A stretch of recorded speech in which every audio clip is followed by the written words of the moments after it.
There are two goals. The first one is to not only disarm Hamas, but to kick them out from Gaza, okay?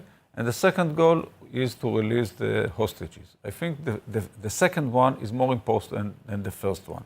And I think there is a contradiction between them, because not likely that Hamas will agree to release hostages if they know that then you kick them out from Gaza. Well, so you have to, and I'm not saying this is a very difficult decision, but I prefer to see people coming back home. I mean, do you agree with the hostage families that going further sacrifice the hostages, or is it in fact the opposite, that if we go in, maybe we can rescue them? I could think like that 22 months ago, but I see what are the results of this military operation in the last Well, there were years. 251 hostages when we started.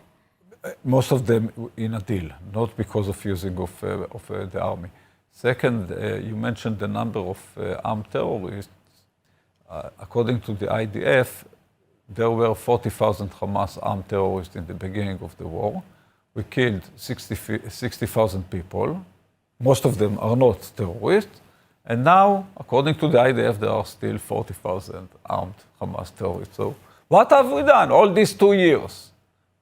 This war is not making the Hamas weaker.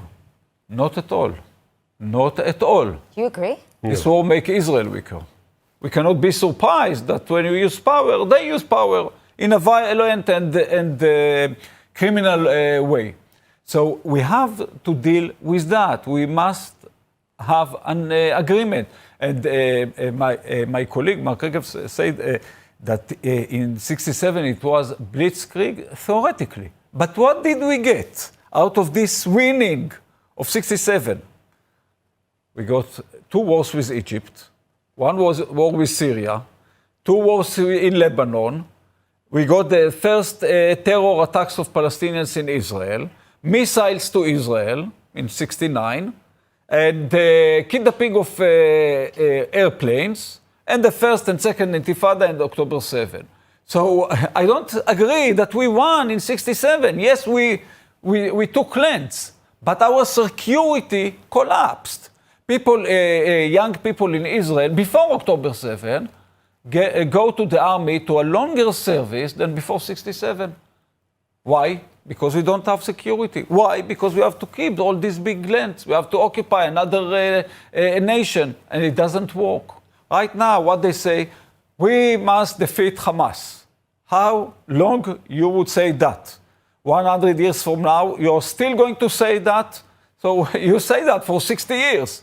It's not only 2 years. This is what actually right-wing, which is including, I agree with you that almost everybody in Israel is right-wing, say for 58 years, or actually Hamas was founded 38 years ago. This is what they say for 30, 40 years. Until when are you going to say, okay, it doesn't work what I said. It doesn't work. We got October 7 because Netanyahu's policy doesn't work. So what is plan B if we don't go forward with this plan from the government?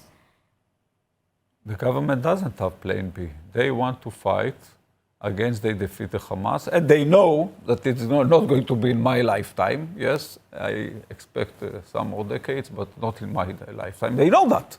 They don't think that they are going to defeat the Hamas. They are not that stupid. They know that, but it's very easy to fight and don't think about the future. The day after is in some decades from now.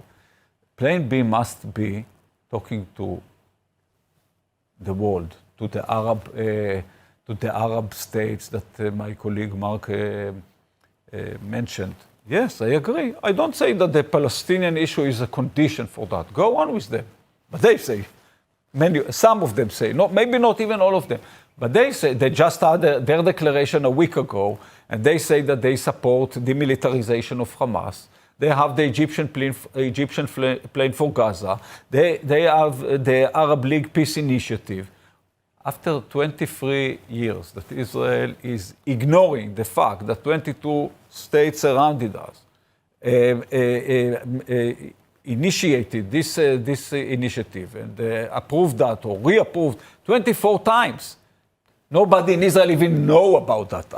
give lectures to young people. They never heard about that because they don't have to know about the reality. If they know about the reality, they will not go to fight in Gaza.